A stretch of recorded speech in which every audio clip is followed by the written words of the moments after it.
Fuji dikabarkan jatuh sakit setelah dihujat netizen gara-gara berbicara tak sopan pada lawan mainnya dalam film Bukan Cinderella, Rafael Aduel di depan kamera. Meski Fuji telah meminta maaf kepada Rafael Aduel karena ucapannya tersebut, hujatan masih mengalir hingga membuat kekasihnya, Tarik Halilintar, ikut bereaksi. Tarik Halilintar menanggapi pertanyaan warganet soal Fuji dalam salah satu unggahan tanya jawab di Insta Story-nya.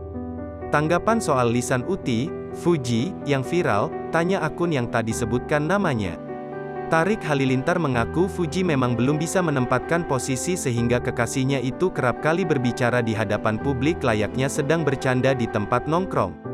Fuji yang aku kenal candaannya selalu sama, on dan off kamera, kadang bercandanya yang biasa buat nongkrong jadi kebawa di depan kamera, kata Tarik Halilintar pada Jumat, tanggal 12 Agustus tahun 2022.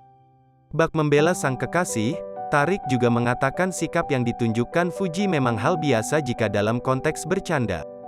Tapi bagi aku dan teman-temannya itu hal yang biasa untuk menghidupkan suasana, katanya. Akan tetapi, Tarik juga mengakui jika sikap Fuji belum bisa menempatkan posisinya ketika berada di depan dan belakang kamera. Ia mengatakan bahwa Fuji masih perlu banyak belajar.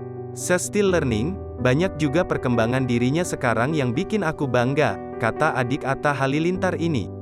Tarik juga mengaku banyak juga pelajaran hidup yang ia dapatkan selama menjalin hubungan pacaran dengan Fuji. Tidak sedikit juga aku belajar dari dia. Fuji juga meminta maaf secara publik, katanya. Lebih lanjut, Tarik menuturkan jika ia merasa tidak adil dengan warganet yang terus-terusan menghujat hingga menghina Fuji. Sepertinya agak-agak adil deh menghujat bahkan sampai menghina gitu guys. I love you guys, spread love ya guys, tulis Tarik Halilintar. Bahkan diketahui saat ini Fuji jatuh sakit usai panen hujatan karena lisannya.